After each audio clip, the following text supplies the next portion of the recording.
ఎవరైనా ఏదైనా చిన్న పనులు చేసుకోవాలంటే ఏ చెన్నైకో బెంగళూరుకో హైదరాబాదుకో పాసి పనులు కూడా పోకుండా గర్వంగా నాకు ఒక రాజధాని ఉంది, ఇక్కడ పని చేసుకోగలుగుతానని చెప్పడానికి నిర్మాణం చేపట్టినటువంటి రాజధాని ఇది. అలాంటి రాజధాని ఈరోజు మనం చూస్తే అతలాకుతలం చేశారు. ఆ డీటెయిల్స్ కూడా నేను వస్తాను. అదే సమయంలో పోలవరం దక్షిణ భారతదేశంలో ఎక్కువ నీళ్లుండే నది గోదావరి నది. పోలవరం పూర్తి చేస్తే నదుల అనుసంధానం జరిగితే రాష్ట్రంలో ప్రతి ఒక్క ఎకరాకు నీళ్లు ఇచ్చే అవకాశం ఉంటుంది. ఈ రెండు కూడా మనం ఒక్కసారి ఆలోచించుకున్నప్పుడు రాష్ట్ర విభజన జరిగింది, హేతుబద్ధత లేదని పోరాడాం, అన్యాయం జరిగిందని అందరం కూడా గట్టిగా నిలదీసే పరిస్థితికి వచ్చాం. ఆ సందర్భంలో ఒక ఆర్థిక నగరమైనటువంటి హైదరాబాద్ నగరం తెలంగాణ రాష్ట్రానికి వెళ్తుంది కాబట్టి మళ్ళీ ఇక్కడ ఒక నగరం కట్టుకోవాలంటే దీనికి తోడ్పాటు ఇస్తామని, ఇంకొక పక్క పోలవరాన్ని పూర్తి చేస్తే ఈ రాష్ట్రానికి కొంతవరకు వెసులుబాటు వస్తుందనే ఉద్దేశంతోనే ఈ రెంటికి కూడా విభజన చట్టంలోనే ప్రత్యేకంగా మెన్షన్ చేస్తూ ఒక పక్క పోలవరాన్ని జాతీయ ప్రాజెక్టుగా అమరావతికి ఆర్థిక సహాయం చేయడానికి ముందుకు వచ్చారు. అయితే ఈరోజు మనం చూస్తా ఉంటే రెండు కూడా ఈరోజు రాష్ట్రంలో ఉండే 5 కోట్ల ప్రజలను ఓటే నేను కోరుతున్నా. ఈరోజు ఏదైతే మాకు ఓట్లు వేశారు ఇది ఒక హిస్టారికల్ విక్టరీ. చరిత్రలో నేను 45 సంవత్సరాలుగా చూశాను, కానీ ఆంధ్రప్రదేశ్ రాష్ట్రం ఏర్పడిన తర్వాత భారతదేశ చరిత్రలో కూడా ఇంత పెద్ద విక్టరీ ఎప్పుడూ రాలేదు. ఒక్క మాటలో చెప్పాలంటే వన్ సైడెడ్గా ఇలాంటి ముఖ్యమంత్రి పనికి రాడు, ఇతను అవసరం లేదని తీర్పిచ్చి బ్రహ్మాండంగా ప్రజలు ముందుకు వచ్చారు. 95,000 మెజారిటీ ఒక నియోజకవర్గంలో 11 సీట్లు కూడా రాలా వీళ్లకు. అంటే దీన్ని బట్టి అర్థమవుతుంది ప్రజలు ఎంత వ్యతిరేకంగా ఉన్నారో. దుష్ట పరిపాలన అనడానికి దీనికంటే వేరే తార్కాణం అవసరం లేదు. కానీ మమ్మల్ని గెలిపించారు, అంతటితోనే రాష్ట్రంలో ఉండే ప్రజల యొక్క బాధ్యత అయిపోలేదు. ఆ విషయం నేను గుర్తు చేయదలుచుకున్నాను. అనునిత్యం మీరు ఆలోచించాల్సిన అవసరం ఉంది. రాజకీయాలకు పనికిరాని వ్యక్తి, ముఖ్యమంత్రికి అర్హత లేని వ్యక్తి ఆ పదవి వస్తే ఏం చేస్తాడో 5 సంవత్సరాలు మనం చూశాం. ఈరోజు పోలవరం కానీ అమరావతి కానీ వ్యక్తిగత సంపద కాదు, ఏ ఒక్క వ్యక్తికో ఏ ఒక్క వర్గానికో ఏ ఒక్క ప్రాంతానికో పరిమితమైంది కాదు. కానీ ఇది ఒక సంపద కేంద్రం. ఒక సంపద సృష్టిస్తే అది సమాజానికి పనికొస్తుంది.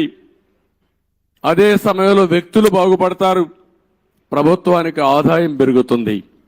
ప్రభుత్వ ఆదాయం పెరిగితే సంక్షేమ కార్యక్రమాలు చేసేందుకు అవకాశం ఉంటుంది. అదే మరి ప్రజలందరినీ సాధికార వైపు ముందుకు తీసుకుపోయే అవకాశం ఉంటుంది. రెండోది పోలవరం కానీ పూర్తి చేసుంటే అది కూడా గవర్నమెంట్ డబ్బులు, అవి సెంట్రల్ గవర్నమెంట్ డబ్బులు. దాన్ని పూర్తి చేస్తే మనం కానీ కొంత నదుల అనుసంధానం చేసుకుంటే రాష్ట్రంలో ప్రతి ఒక్క ఎకరాకు నీళ్లు ఇవ్వగలిగితే రాయలసీమ రాళ్లసీమ కాదు రతనాల సీమగా తయారు చేసే అవకాశం వస్తుంది. హార్టికల్చర్కి ప్రాధాన్యత ఇచ్చే అవకాశాలు ఉంటాయి. మొన్నే పోలవరం పోయొచ్చాను, నా ఆవేదన చెప్పాను. కొన్ని వందల సార్లు వర్చువల్ రివ్యూ చేశాను. ఇంకొక పక్క నేరుగా ఫిజికల్గా 40-41 సార్లు వెళ్ళాను. కానీ ఈరోజు పోలవరాన్ని గోదావరిలో కలిపేసే పరిస్థితికి వచ్చారు. ఈరోజు ఏం చేయాలని అర్థం కాని పరిస్థితి. ఏం చేయాలన్న 4-5 సంవత్సరాలు ఖర్చులు కూడా డబుల్ అయిపోయే పరిస్థితికి వచ్చింది. ఒక వ్యక్తి యొక్క మూర్ఖత్వం వల్ల, ఒక పోలవరం వల్ల రాష్ట్రానికి ఒక వరంగా ఉండవలసిన పోలవరం ఈరోజు ఒక శాపంగా మారిపోయే పరిస్థితి వచ్చింది. అది నేను మొన్నే మాట్లాడాను, మళ్ళీ నేను మాట్లాడతాను. ఈరోజు అమరావతికి వస్తే మొట్టమొదటిసారిగా మీరు చూశారు, నేను నేరుగా ప్రజావేదిక దగ్గర వెళ్ళాను. ఎవరైనా ముఖ్యమంత్రి అయితే జరిగేదంతా కూడా ఒక మంచి కార్యక్రమంతో ప్రజల్ని మెప్పు తెచ్చుకోవడం కోసం పనిచేస్తారు. ప్రజావేదిక కూల్చి అక్కడి నుంచి పరిపాలన ప్రారంభించాడు. అక్కడి నుంచి నేను నేరుగా వచ్చాను. ఏదైతే ఆనాడు ప్రధానమంత్రి నరేంద్ర మోడీ గారు అమరావతికి ఫౌండేషన్ వేశారు, అక్కడ మీరు చూస్తే ఒక బాధ, ఆవేదన. 1631 రోజులు మీరు ఆందోళన చేయడం ఒక ఎత్తైతే, ఈ రాజధాని ప్రారంభించినప్పుడు రాష్ట్రంలో ఉండే ప్రతి ఒక్క గ్రామం, ప్రతి ఒక్క వార్డు నుంచి పవిత్రమైన మట్టిని, పవిత్రమైన జలాల్ని, అక్కడుండే దేవాలయాలు కానీ, మసీదులు కానీ, చర్చిలు కానీ, ప్రార్థనాలయాల్లో ప్రార్థనలు చేసి అందరి దేవుళ్ళ యొక్క ఆశీర్వాదాలు తీసుకొని పవిత్రమైన మట్టిని ఇక్కడికి తీసుకొచ్చారు. దేశంలో ఉండే అన్ని దేవాలయాలు, ప్రపంచంలో ఉండే అన్ని ప్రార్థనాలయాలు, అన్ని దిక్కల్లా ప్రార్థనలు చేశాం. దేశంలో ఉండే స్వాతంత్ర సమరయోధులు, త్యాగమూర్తుల గ్రామం నుంచి కూడా పవిత్రమైన మట్టిని, పవిత్రమైన జలాలు తీసుకొచ్చాం. సాక్షాత్తు ప్రధానమంత్రి గారు పార్లమెంట్ దగ్గర మట్టిని, పార్లమెంట్ సాక్షిగా సంఘీభావాన్ని తెలియజేయడానికి యమునా జలాలు తీసుకొచ్చి వారు కూడా సంఘీభావాన్ని తెలియజేశారు. నాకు అనిపిస్తుంది ఆ మహిమే ఈరోజు మనల్ని కాపాడిందని. నాకు అనుమానం లేదు. ఇక్కడ ఒక పవిత్రమైన ప్రాంతంగా తయారైంది. తాత్కాలికంగా కొంతమంది ఈ ప్రాంతాన్ని అతలాకుతలం చేయాలనుకున్న ఈ స్థల మహత్యం వల్ల మళ్ళీ తిరిగి నిలబెట్టుకోగలిగాం. అదే నాకు అనిపిస్తుంది. అక్కడ చూసినప్పుడు నేను మొట్టమొదటిసారిగా ఎక్కడైతే ఆ పవిత్ర మట్టిని కూడా ఇంకా పవిత్రంగా పెట్టాం, ఇక్కడుండే రైతులు కాపాడారు. ఇంకో పక్కన అక్కడ నమూనా కూడా నేను చూశాను. ఇక్కడుండే అల్లరి మూక, ఆ నమూనాను కూడా దెబ్బతీసే పరిస్థితికి వచ్చారు. అక్కడనే యజ్ఞశాలకు వెళ్ళాను. ఆ రోజు యజ్ఞం చేసి మనం ఇది చేసి 1631 రోజులుగా ఇక్కడుండే మహిళలు మళ్ళీ యజ్ఞం చేస్తూనే ఆ మహిమను కాపాడారంటే ఆ మహిళలకు మనస్ఫూర్తిగా ధన్యవాదాలు, మనస్ఫూర్తిగా అభినందనలు. అలాంటి త్యాగం చేశారు. అక్కడి నుంచి నేరుగా ఒక్కసారి బిల్డింగుల దగ్గరికి వెళ్ళాను. 5 సంవత్సరాలు ఎక్కడ వేసిన మట్టి అక్కడే ఉంది. వీలైతే వీళ్ళు చేసిన పని విధ్వంసం చేశారు. ఇక్కడుండే పైపులు దొంగిలించకపోయారు, ఇసుక దొంగిలించకపోయారు, కడాన రోడ్లు వేస్తే మెటలు కూడా దోవకపోయారు. ఇది ఏ విధంగా అభివర్ణించాలో నాకైతే అర్థం కావడం లేదు. ఒక్క బిల్డింగ్ కూడా ముట్టుకోలేదు. ఒక్క రాజధానికి మనం ఆ రోజు కట్టినటువంటి అసెంబ్లీ బిల్డింగ్స్ ఉన్నాయి, పక్కనే సెక్రటరియట్ బిల్డింగ్స్ ఉన్నాయి, ఇంకో పక్క అమరావతి హైకోర్టు బిల్డింగ్లు కట్టాం. ఆ హైకోర్టు కూడా డిస్ట్రిక్ట్ కోర్టు కోసం కట్టిన బిల్డింగు, అవి మాత్రం మిగిలే పరిస్థితికి వచ్చాయి. ఈ యొక్క రాజధాని మనం చూస్తే దగ్గర ఈరోజు నేను అన్నీ తిరిగిన తర్వాత ఇప్పుడే నాకు అర్థమైంది ఏంటంటే ఏం చేయాలని అర్థం కాని పరిస్థితి. 5 సంవత్సరాలు రోడ్లన్నీ పూర్తి అయిపోయినటివి, సగంలో ఆగిపోయినాయి. కొన్ని అయితే 80% పూర్తి చేసి ఆగిపోయినాయి. అదే మాదిరిగా బిల్డింగ్స్.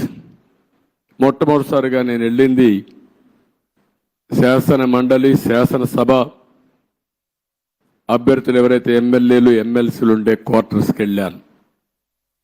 80-70% వర్క్ అంతా పూర్తయింది. మిగిలినటి ఎక్కడేసిన గొంగళ అక్కడే మిగిలిపోయింది. ఆ తర్వాత పక్కనుండే ఐఏఎస్ ఆఫీసర్స్, జూనియర్ ఆఫీసర్స్ యొక్క క్వార్టర్స్ చూశాను. అవి కూడా అక్కడే ఉన్నాయి. 70-80% పూర్తయింది. పక్కనుండే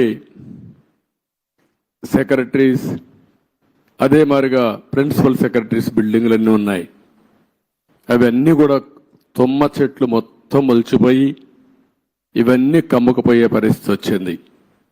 పక్కనే హైకోర్టు వస్తుంది. అక్కడనే అడ్మినిస్ట్రేషన్ కోసం 5 టవర్స్ని ప్రారంభించాం. ఇంకొక పక్కన అసెంబ్లీ బిల్డింగ్ వస్తుంది. దాని పక్కనే హైకోర్టు వస్తుంది. అక్కడనే జడ్జెస్ బంగ్లాలు వస్తాయి. పక్కనే ఎమ్మెల్యేలు, మినిస్టర్స్ బంగ్లాలు వస్తాయి. దాని తర్వాత గెజిటెడ్ ఆఫీసర్స్ 1 కానీ 2 కానీ నాన్ గెజిటెడ్ ఆఫీసర్స్ యొక్క క్వార్టర్స్ వస్తాయి. ఇవన్నీ కూడా ఎక్కడికక్కడ నిలిచిపోయినాయి. రోడ్లు కూడా అధ్వానంగా ఉన్నాయి. చాలా బాధాకరమైన సిచ్యువేషన్. రాష్ట్రంలో ఉండే ప్రజలందరూ అర్థం చేసుకోవాల్సింది, ఈ విధంగా ఉండవలసిన రాజధాని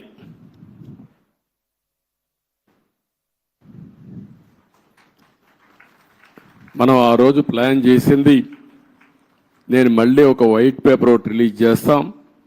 అందులో డీటెయిల్స్ అన్నీ పెడతాం. ఈరోజు నేను ఫస్ట్ టైం వచ్చింది రాజధానిని చూడడానికి వచ్చాను. ఎక్కడున్నామో అధ్యయనం చేయడానికి వచ్చా. భవిష్యత్తులో ఏం చేయాలనో ఇక్కడ అమరావతిలో ఉండే రైతులే కాకుండా రాష్ట్రంలో ఉండే ప్రతి ఒక్కరూ సజెషన్స్ ఇచ్చే విధంగా ముందుకు పోవాల్సిన అవసరం ఉంది.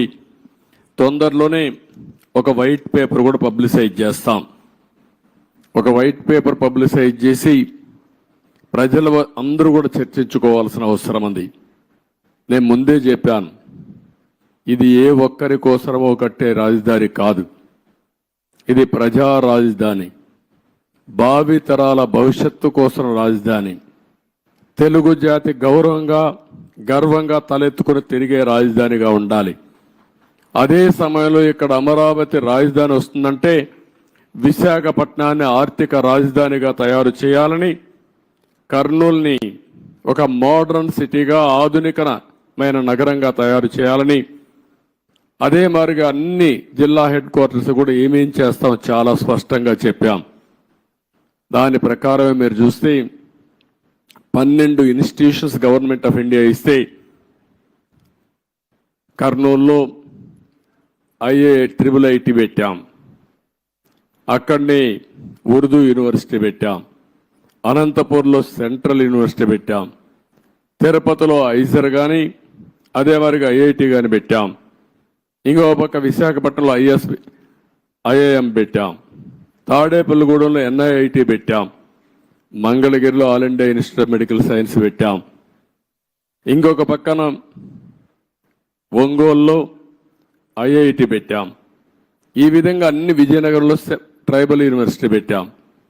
అన్ని ప్రాంతాల అభివృద్ధి కోసం, సమగ్ర అభివృద్ధి కోసం ఆ రోజే చాలా స్పష్టమైన విధానాన్ని ప్రకటించాం.